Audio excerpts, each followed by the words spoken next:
Hello everyone, నేను మీ Sunitha. Welcome to my zone. Hello అండి, welcome back to my channel. ఈరోజు నాకు లెమన్ రైస్ తినాలనిపించింది అనమాట. అందుకని ప్రిపేర్ చేసేసుకుంటున్నాను.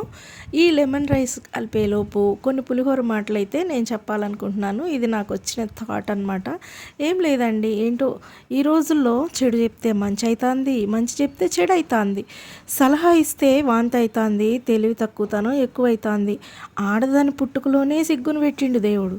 కానీ ఇప్పుడు బాయ్ ఫ్రెండ్ లేకుంటే సిగ్గుపడుతుంది ఆడపిల్ల. ఒకప్పుడు బట్టలు ఎంత కప్పుకుంటే అంత అందం, ఇప్పుడు బట్టలు ఎంత ఇప్పుకుంటే అంత స్వేచ్ఛ. ఒకప్పుడు ఉమ్మడి కుటుంబాలు కలగా పులగం, ఇప్పుడు భర్తకో గది, భార్యకో గది, పిల్లలకో గది అయిపోయి. పేనుగు పెత్తనం ఇస్తే నెత్తి మొత్తం గొరిగి పెట్టింది అన్నట్టు. నాకైతే ఏమనిపిస్తుందంటే, ఈ పోకడ చివరి ఆఖరికి ఎక్కడికి పోవాలంటే గదిలో నుండి బయటికి తొంగి చూసుడే గగనం అన్నట్టు. నన్ను తిట్టుకున్నా పర్వాలేదు, మీరు మనసాక్షిని అడగండి, ఇప్పటి లోకం పోకడ ఎలా ఉందని. ఏదో ఒక రోజు మీకు నిజమే అనిపిస్తుంది కదా, ఏమంటారు?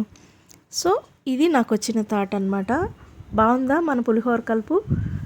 ఓకే, ఈలోపు నా పులిహోర కూడా అయిపోయింది. లెమన్ రైస్ అయితే అద్భుతంగా కుదిరింది, చక్కగా తినేసామన్నమాట. మా వీడియోస్ కనుక మీకు నచ్చినట్లయితే ప్లీజ్ ఒకసారి ఛానల్ని విజిట్ చేసి సబ్స్క్రైబ్ చేసుకోండి. Thank you for watching in this video.